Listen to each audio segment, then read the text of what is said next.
Arrays in JavaScript are actually a special type of object. They work very much like regular objects. Numerical properties can naturally be accessed only using bracket syntax, but they have one magic property called length. This is always one more than the highest index in the array. Arrays are usually created with array literals. So here we have an example. Const A. In this array we have 3 elements, these 3 strings, dog, cat, and hen. So if we want to know the length of A, we type in a.length and it's gonna be 3, 1, 2, 3, for example. We copy this example and we go to here. We open the dev tools, the developer tool, with Ctrl+Shift+I. So and we paste it.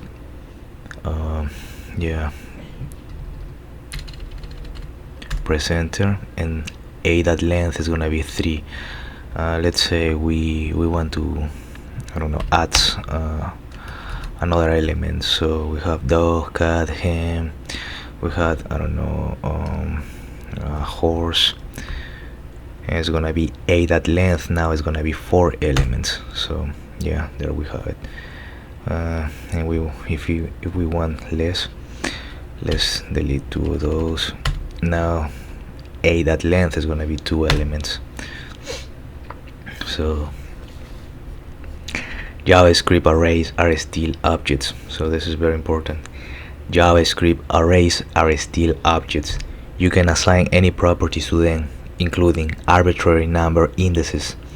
The only magic is that length will be automatically updated when you set a particular index. So here in this example we have const A is assigned to this array of these 3 elements. So we have dog, cat, and hen. So we have 3 elements. But now we have A open brackets 100, and we're gonna assign it fox. So let me see here. Here they work. Okay, arrays in JavaScript are actually a special type of object. They work very much like regular objects, but they have one magic property called length. This is always one more than the highest index in the array. So since we are assigning it 100, and we are assigning it this string fox. Now if you cancel that log, what is the length of A?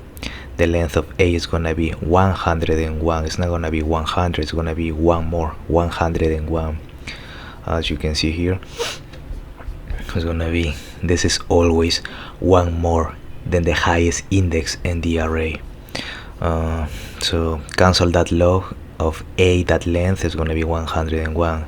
So if we have cancelled that log of A, it's gonna be the dog, the cat, the hen, and now the fox. That would be 4 elements. Fox would be the 4 element here, but we're gonna have now 97 empty elements, so we can add it all to 101. Not 100, it has to be 101. And we can check out this example in the dev tools. So we can clean it with pressing this circle button or just Ctrl+L. We paste it. Okay, and now, okay, let's just first of all just the first one. Okay, so if we press enter, it's gonna be 101. Now for example, what will happen if I do this? Like, instead const A is assigned to this array and we have 3 elements. Now array open brackets, the 100 element is gonna be fox. What happened if we put it 99? Okay, so now 8 open brackets 99 is gonna equals, is gonna assign to this string, to this element fox. So now we have cancelled that log a.length. What do you think is gonna be the number? 100, 101. It's gonna be 100, one more. See, now if we want the Okay, this one now. Let's delete this. Okay, so now we have the same, but now we want the console.log a. We copy it. We can delete this stuff here. Okay, so console.log a is gonna come as dog, cat, hen, fox. It's gonna be 4 elements plus 97 more elements. So okay, console.log a.length is gonna be 101, and now the second one is gonna be console.log a.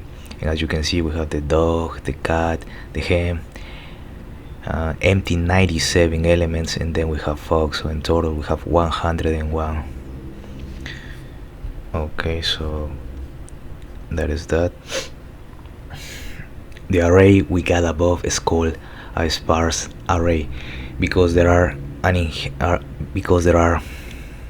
uninhabited slots in the middle, and will cause the engine to de-optimize it from an array to a hash table. Make sure your array is densely populated. Out of bounds indexing doesn't throw. If you query a non-existing array index, you'll get a value of undefined in return. So we can just we can clean that up here. We can grab this example and we can paste it. Okay, so here you have the counts a. We have this array of dog, cat, hen. Then we have console.log type of a. Then we open brackets and we put the number 90, so it's gonna be undefined. Arrays can have any elements and can grow or shrink arbitrarily. So cons r is assigned to this array of a number, a string, and a boolean. So we have 3 elements. Now we using the push method, so we have r that push, and inside that push we are pushing an empty set of curly braces, or pretty much an empty object. So now instead of having only 3 elements, the number, the string, and the boolean, we're gonna have an object element. So we're gonna have 4 elements in total. And we can copy this example, and we can go here, paste it, and as you can see, we have now 4 elements. And if we can go here and console.log, and we're gonna cancel the r. So now there you have it. We have 4 elements, and those elements are the number 1, the string foo, the boolean true, and the empty object. So that is that. Okay, so it was this one. Arrays can be iterated with a for loop, as you can in other C-like languages. So here we have for let I we initialize it to 0 as long as I is less than a.length, and we increment by 1. So we do something with a open bracket size. So for example, if we go here, let's clean it up here. Right now, if we do something, nothing's gonna happen because we are not console.login. So let's console.log. Okay, console.log, and we're gonna console.log I. Let's see. Okay, and then we have 0, 1, 2, 0, 1, 2. Yeah, we're initializing it to 0. I has to be less than the length of a, and we are incrementing it by 1. And you can see some examples of the for loop, and I have a previous video showing you how to do that. Or since arrays are iterable, you can use the for of loop, which is synonymous to C++/Java for int x calling our syntax. So there you have again this format of the syntax. You have the for, open parentheses, const current value of a, and then open curly braces, do something with the current value. You can check out some examples about